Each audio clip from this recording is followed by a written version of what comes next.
Fala galera, sejam bem-vindos a mais um episódio do It's Pop. Para vocês que não nos conhecem ainda, eu sou o Luca.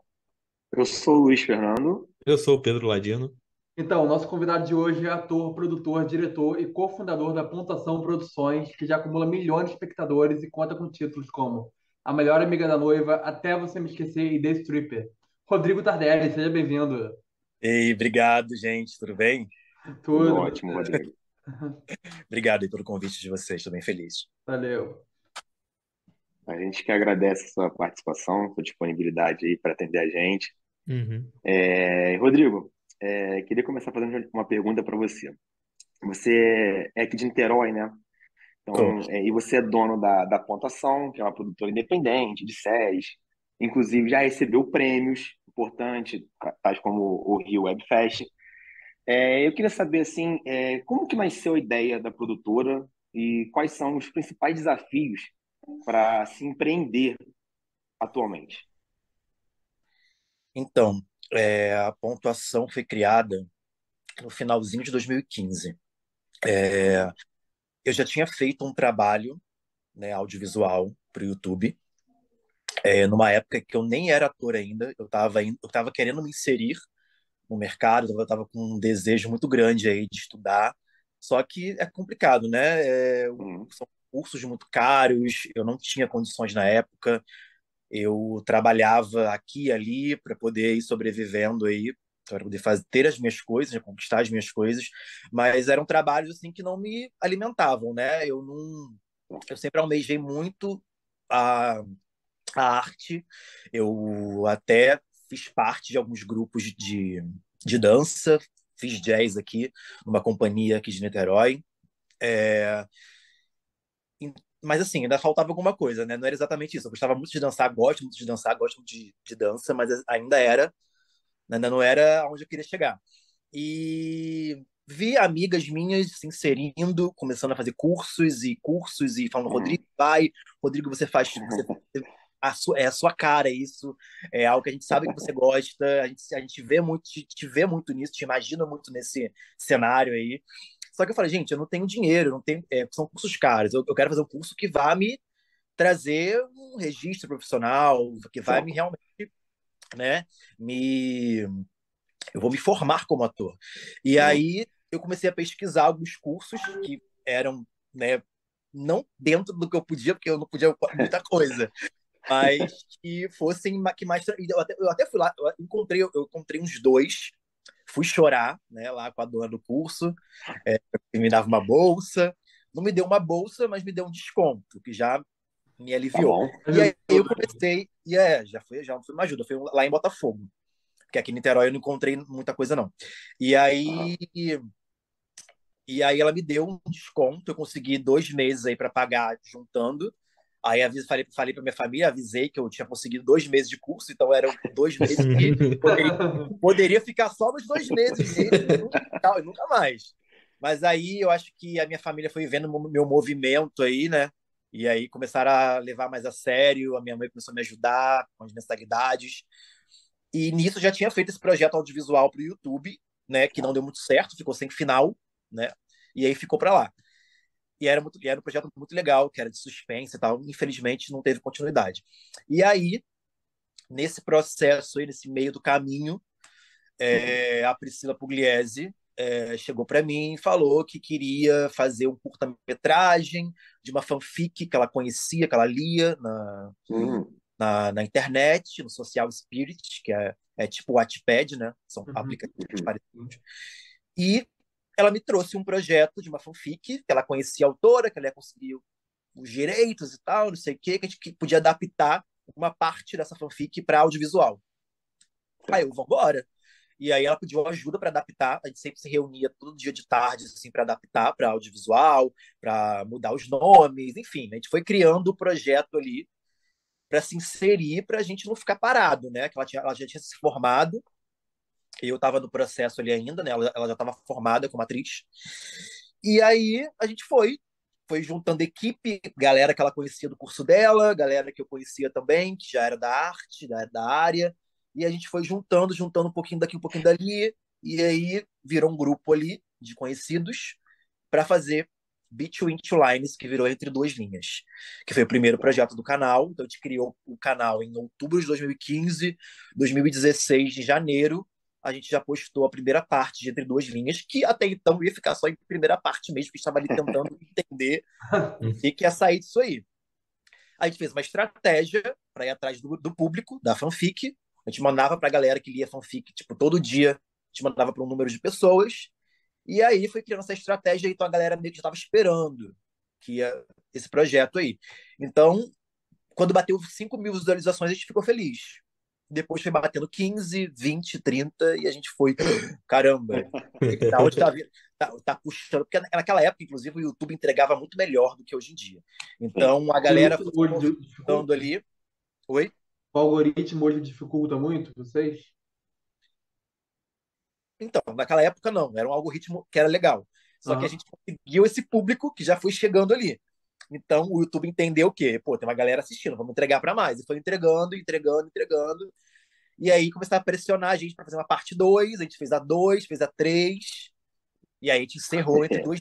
Começou a procurar outro título, outra fanfic, porque viu que fanfic deu certo. O público LGBT era um público que precisava muito dessa representatividade, desse protagonismo. Aham. E aí a gente foi atrás de uma outra fanfic, mas aí para criar de fato uma série, não só curtas soltos assim, né?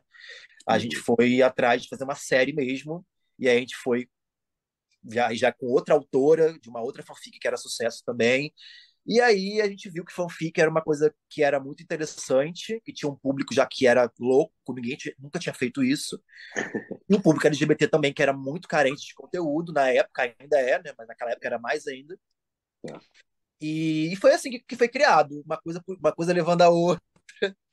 E a gente chegou hoje já aí no canal com quase 1 milhão de inscritos. Pô, que Bacana. maneiro, cara. Muito Bom, maneiro. eu acredito que todos nós, a gente sabe que a produção independente no Brasil nunca foi fácil, né? Principalmente com falta de incentivo do próprio governo, né? Tudo mais. Bom, em relação à sua produtora, vocês contam hoje principalmente com o financiamento coletivo, parte dos fãs. Como é essa reciprocidade entre vocês e o que você espera do incentivo cultural nesse próximo governo, que deve vir aí em 2023? Deve vir, não, vai vir. Ah, é? Já chegou. Então, eu acho que as coisas vão melhorar sim, claro que vai ser de uma hora para outra, porque é um processo, né, também. Aham. É para limpar todo esse caos que foi deixado em 4 anos, né? Não que antes fosse super tranquilo, mas com certeza a gente caiu muito. Então eu acho que vai ter uma recuperação pouco a pouco, né? Vai ser um processo de novo aí de levantar isso. Eu estou muito esperançoso, inclusive, para ter esse apoio, né? Porque até então, em 7 anos de canal, foi só crowdfunding, foi só fãs, fãs, fãs, fãs ajudando, a gente fazendo mil estratégias para poder ter um retorno financeiro para produzir mais. Então eu estou esperançoso. Eu espero que a gente consiga não só depender dos fãs. Os fãs estão ali para assistir, sabe?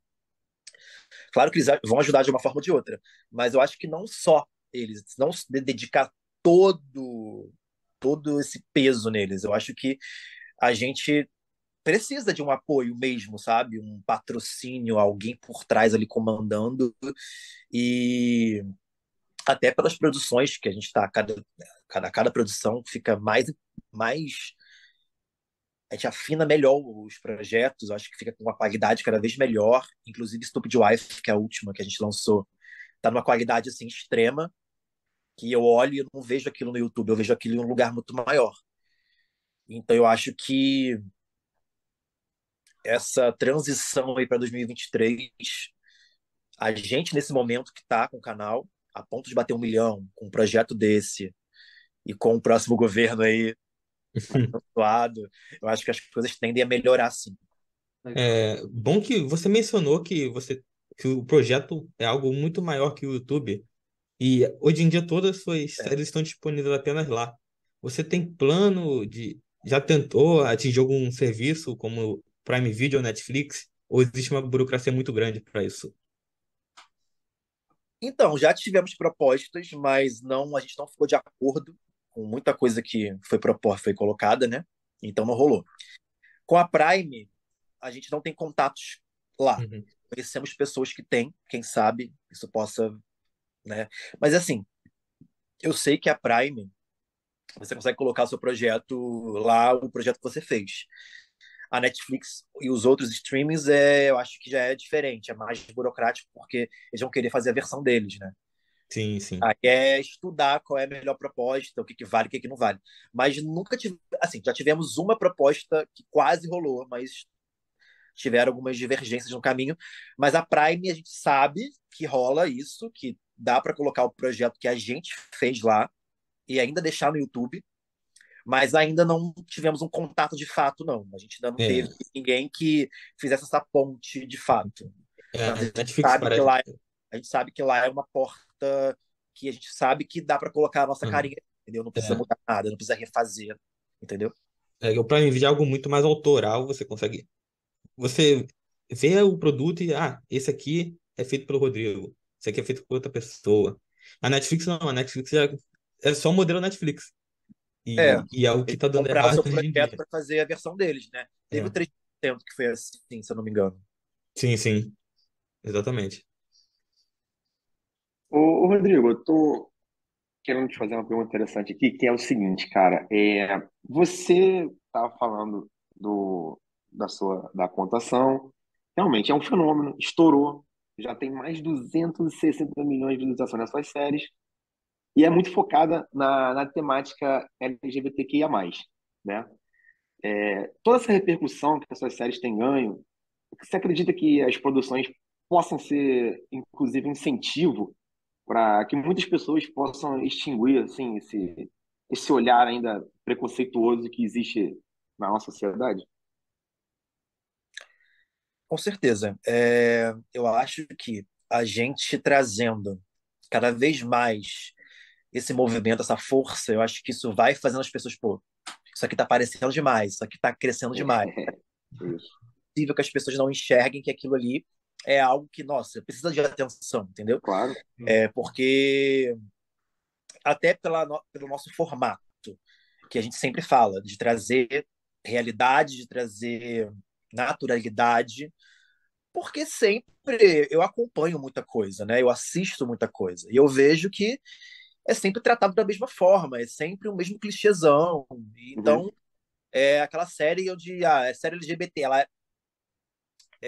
inclusive, teve agora essa série nova da Netflix, do serial killer, o Dahmer, Uhum.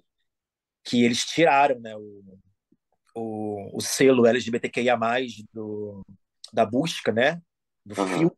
das séries lá, do catálogo, porque muita gente reclamou porque não se sentia representado com aquela série estar na categoria LGBTQIA+. Aham. Então, eu acho que tem muito disso. Eu acho que a gente tenta trazer essa representatividade, essa naturalidade, com que as pessoas se enxerguem. E amor, eu acho que a gente trata de amor, independente, em primeiro lugar. Eu acho que isso faz as pessoas Uhum. Sim. olharem e falarem: nossa, que história bonita, nossa, eu vou olhar isso. E às vezes a pessoa nem faz parte da comunidade e gosta, e olha, e se enxerga, e vê que aquela história pode acontecer com você também, independente da sua sexualidade. E é isso que a gente tenta trazer. Eu acho que isso tá fazendo as pessoas conquistar. Tá. Então, inclusive, tem muitos fãs que, a partir das nossas séries, que os pais viram, assistiram também, e passaram a aceitar melhor, Aham. né, Uhum. a história da sexualidade, a história dos filhos, das filhas. E eu acho que é isso. A gente como produtores, atores, autores, tenta trazer essa reflexão para as pessoas que estão assistindo. Que tem Perfeito. funcionado. Assim, não estou dizendo que, nossa, mudou tudo, estamos fazendo uma revolução no mundo, mas eu acho que te ajudou muito, Com com certeza, certeza. Isso. uma grande vantagem, sabe? Não digo todas as produções, eu estou dizendo por nós. A gente Certo. conseguiu, sim, mudar, fazer muita gente refletir, muita gente preconceituosa, que não aceitava o filho, que não aceitava a filha, mudar um pouco e entender melhor a história do Sim. outro, assim, ter mais empatia. Eu acho que é isso que a gente busca, não só na pontuação, mas na nossa vida. Eu acho que surtiu um efeito muito bom. Graças a Deus, o canal nunca sofreu hate, invasões de. Aham. Graças a Deus. É, Perfeito. sempre foi muito bem recebido pelo público. Sim. Então, eu acho que espero que cada vez tenham mais pessoas produzindo dessa forma para que alcance outros lugares também, que a gente ainda não alcançou, até porque plataformas de streaming, TV é muito maior, né? Ainda é muito maior do que o YouTube. Então, eu acho que, inclusive, tem muita gente assistindo às nossas séries e muita gente grande, né, que está alcançando aí eles e está sendo muito bom. Então, acho que que espero que isso faça mais gente produzir em outros lugares também, para que outras pessoas também sejam atingidas e atravessadas e que elas possam refletir e melhorar aí como seres humanos. Show. Maravilha. Bom, Rodrigo, você é multitarefa, né? Porque além de ator, você também produz, roteiriza, faz tudo, né? Lá na pontuação. Sim. Tais como você já escreveu séries como A Melhor Amiga da Noiva, Até Você Me Esquecer, entre outros. Como costuma ser o processo de produção de uma série, etapa por etapa? Como ela nasce, como ela vai para gravação, como é que funciona tudo isso? Então, a gente começa sabendo o que a gente vai fazer, né? Qual é a fanfic, qual é a história, autoral, não é? Se a temporada, tipo, se a fanfic acabou, se vamos seguir ela ou não, se vai ter uma Audiência, esse pessoal. fase autoral ou não. A gente já fez isso com 2 séries. Começou como fanfic e terminou autoral, né? A gente começou a escrever em cima do que a gente deixou ali no final da fanfic. E é isso, começa da escolha do roteiro, pro esqueleto do roteiro, para saber do que a gente vai falar, qual vão ser as cenas e o que vai acontecer. E aí vem o processo de roteiro, parte 1, parte 2, parte 3, e são vários tratamentos diferentes até melhorar e até chegar onde a gente quer. E aí começa a pré-produção, escolha de equipe, escolha de elenco, onde vai gravar, como é que vai ser, o que vai gastar aqui, o que vai gastar ali. Então, é pelo menos uns 2 a 3 meses só de processo aí para, né? Pós-produção, né? Isso a gente. Se a gente tivesse uma estrutura ainda melhor, ainda seria um tempo maior. Mas como a gente tem tempo, né? Tem que correr contra o tempo. Normalmente é uns 3 meses aí de pré-produção para poder finalmente gravar. Aí grava durante uns 20 dias a um mês, aí é uns 2 meses editando até lançar. Aí lança em um mês, né? Bum! Tipo, 5 meses de trabalho, sei. Aí lança em um mês já acaba. Aí a gente fica, e aí? Agora acabou, tem que ver outra coisa já, para o cara parar, o público não ir embora, para o público ficar e trazer coisas novas e alimentar eles. Então, acaba sendo uma pressão da gente com a gente mesmo, né? É aquilo, a gente assistiu uma hora, uma coisa que foi produzida durante meses. É tipo isso. Pior, quando Ah, acaba e o pessoal, o público pede mais, pô, como assim? Calma, É, acabou de sair. a A mente última não para. série, a última série, a gente começou a pensar, a gente começou a alinhar as coisas em março. A gente vai acabar ela agora em outubro. Março, abril, maio, junho, julho, agosto, setembro, outubro, 7 meses.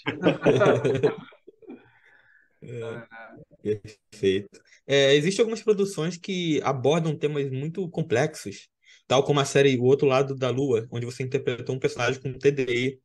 Inclusive, você foi indicado como melhor ator de drama pelo Rio Web Festival. É, Ano passado, pode, a série. isso, no ano passado.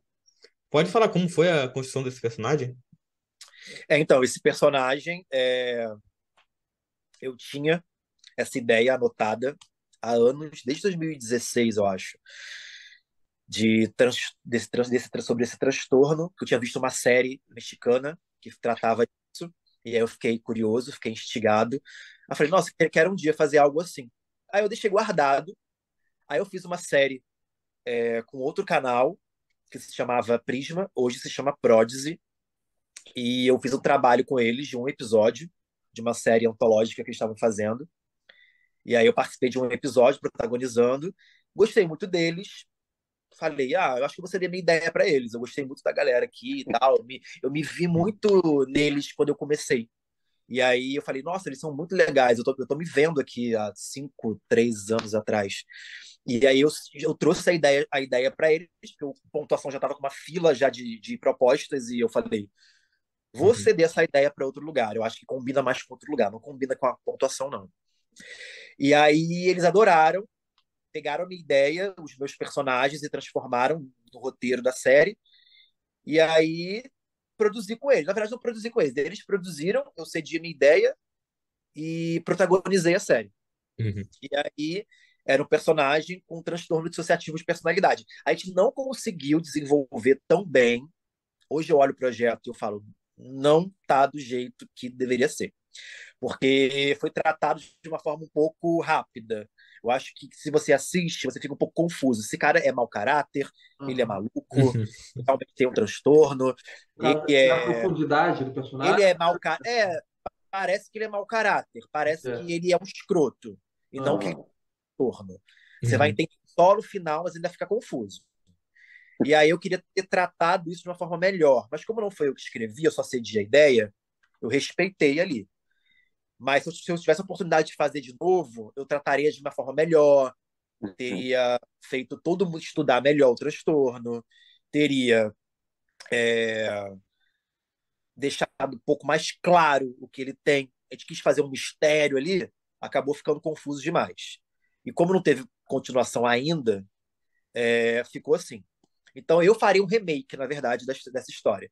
Mas assim, o processo, eu tive todo um estudo, independente de ter ficado como ficou, não ficar 100% como eu queria, tive todo um estudo ali do transtorno. Teve um lado mais ficcional, porque o cara tinha duas personalidades que conheciam, né? Ele não tinha Aham. ciência da outra, mas assim, Uhum. dia ele era um, de noite ele era outro. Isso não acontece, né? Não tem um horário. Ele simplesmente, de noite ele apagava e acordava com outra personalidade. Aham.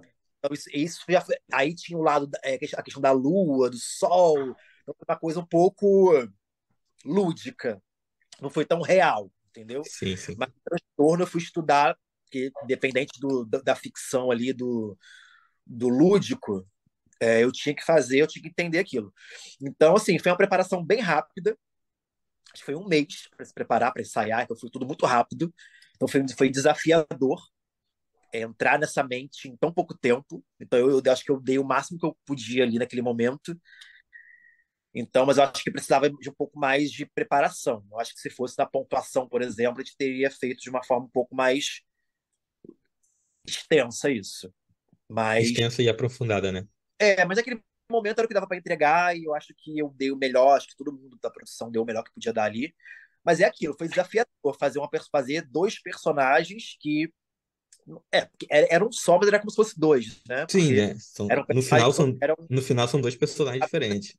eram cabeças totalmente diferentes, assim, eram atitudes, era um mood totalmente diferente de um para o outro. Uhum. E gravava fora de ordem, porque a gente não segue uma ordem cronológica do roteiro. A gente Sim. grava por locação, por dia, por noite. Então isso deixa mais louco ainda. Você fazer um personagem que tem transtorno, que uma hora é um, que uma hora é outro. Você gravar de forma que não é linear. Você gravar tudo que é de dia, tudo que é de noite. Bum. A cabeça fica. E aí, Ah, eu imagino. a gente parou de gravar por 8 meses, voltou a gravar de novo depois. Então, assim, eu acho que foi muito desafiador mesmo, com pouca estrutura, com pouco tempo de produção, de preparação, com pandemia no meio. Foi louco. Mas a gente É, conseguiu fazer uma não, parada que é interessante, assim. Hoje eu olho e falo, nossa, poderia ter sido muito melhor, mas eu acho que sempre é assim, né? Sempre vai ter um projeto, você vai fazer, vai passar 3 anos, 2 anos, você vai olhar e falar, nossa, poderia ter sido muito melhor. Eu acho que isso não Isso aí é existe, com qualquer um, acho. não tem Qualquer cura. criador. A Isso gente não é tem muito cura. autocrítico, né, com a gente mesmo, né? Tem isso também. Isso não tem cura. Não há Uhum.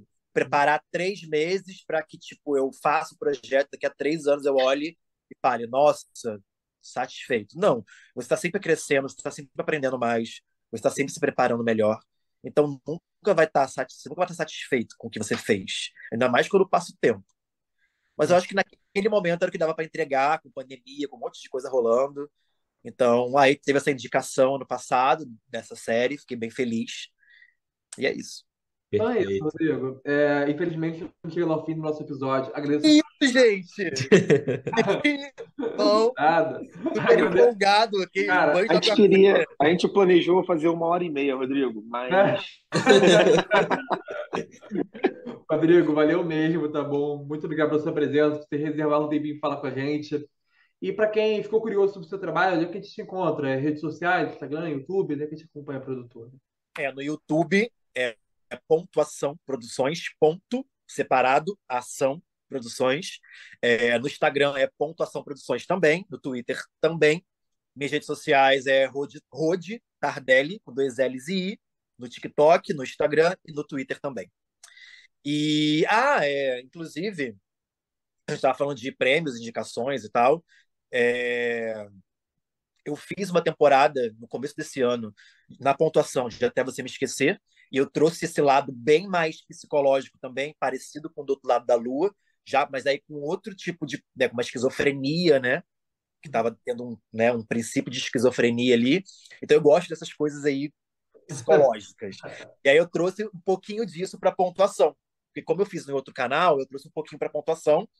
E aí já rolou indicação na Coreia do Sul, então fiquei bem feliz também. Então acho que é isso. Eu acho que o tempo, independente se a gente fica satisfeito ou não, Uhum. totalmente, essas coisas, essas indicações e prêmios que vão rolando, acho que vão dando um combustível para a gente produzir cada vez mais e melhorar cada vez mais para atrair cada vez mais retorno, né?